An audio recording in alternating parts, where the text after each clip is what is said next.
Hi everyone, and welcome to this Critter Tutorial Byte for Oxygen Not Included. As always, make sure to check out the Critters Tutorial Byte if you haven't already for an overview of the critter and ranching mechanics. This Critter Tutorial Byte is about plug slugs, which are only found in the Spaced Out DLC. The plug slug, smog slug and sponge slug each have a slightly different use, but overall they're not that useful as there are better alternatives. Generally, you'll only find the base morph around the map, and it lives in swampy biomes that are also only found in the Spaced Out DLC, but these may lay eggs from the other morphs depending on their environment. The three morphs are the plug slug, and the newer smog slug and sponge slug, and their name gives a clue to their use. Plug slugs make power, smog slugs can pump gas, and sponge slugs can pump liquids. All of them live to 100 cycles and have similar, but slightly different, livable temperature ranges, and these are within safe dew temperatures. Moving any plug slug morph is also easy, as they can be wrangled and taken to a critter drop-off. Let's have a look at the specifics then, starting with the plug slug base morph. These critters eat any metal ore or refined metal, making hydrogen when they do. Plus, when it becomes night time, if they can find a wire in the right place, they will generate power on it. How much they generate depends on whether they are wild or tame, and how hungry they are, and I'll cover the specifics shortly.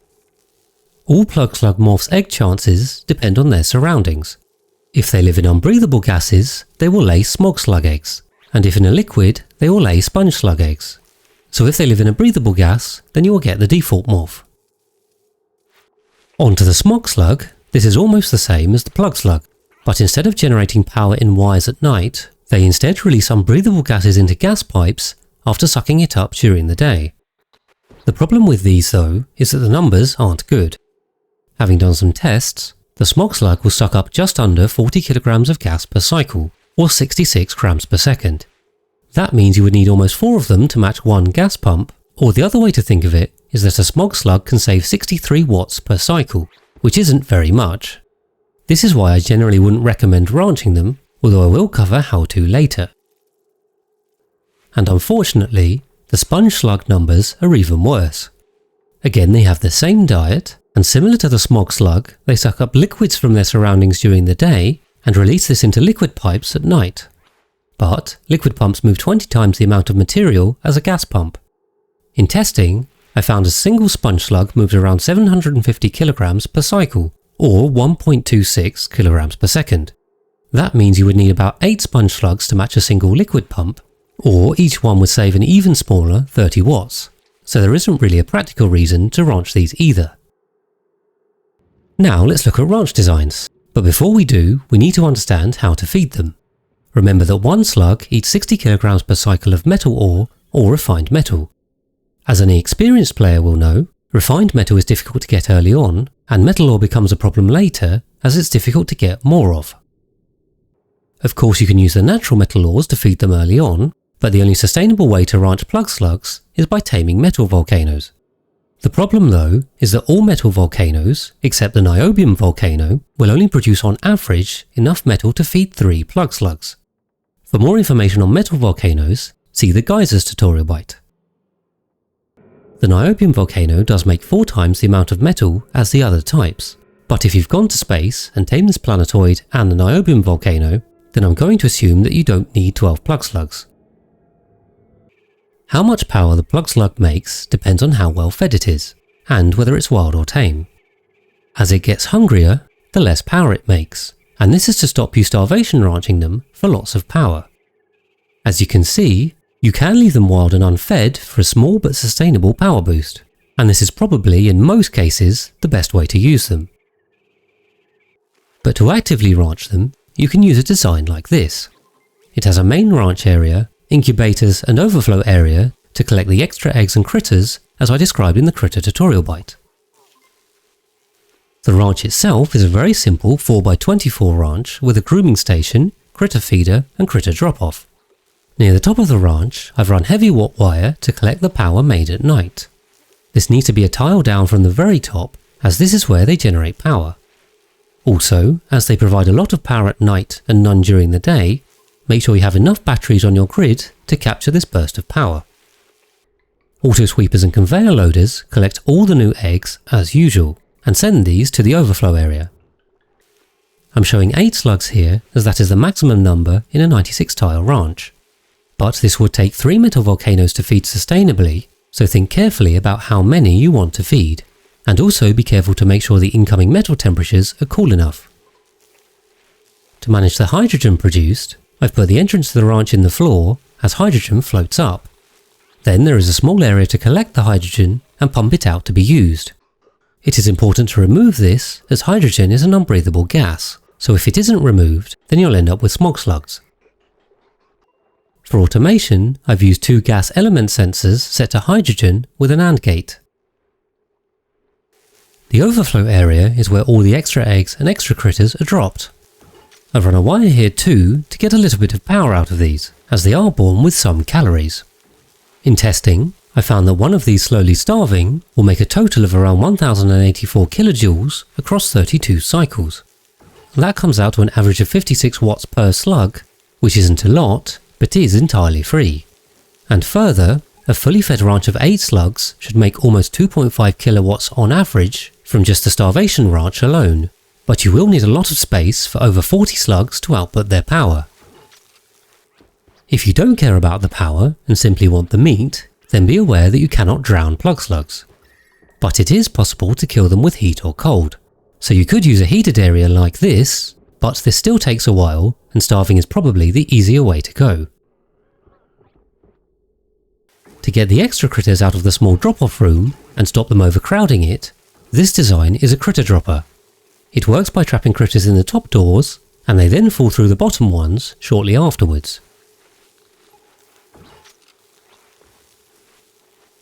Note that you can't simply open a door under a critter as they will no longer fall. The automation for the dropper is done with a critter sensor that will shut the doors if no more critters are detected, so it's held green if above 0. And this is the simple version. But if you have a lot of critters being dropped off at the same time, it can take a long time for them all to go into the door trap at the same time, or may not happen at all. To protect against this case, I've added a cycle sensor and an AND gate. This cycle sensor closes the trap every cycle, which will help clear this area if there are too many critters. In terms of numbers, each fed slug will produce 1600 watts at night, giving a maximum average power output of 200 watts across a cycle. A full ranch then will make 1.6 kilowatts, which is less than a single petroleum generator, and you need a lot of metal for this. They do also make a little hydrogen, and if you use this in a hydrogen generator, then you get an extra 40 watts average per slug. But that still only takes each slug to 240 watts, and a full ranch to 1.92 kilowatts.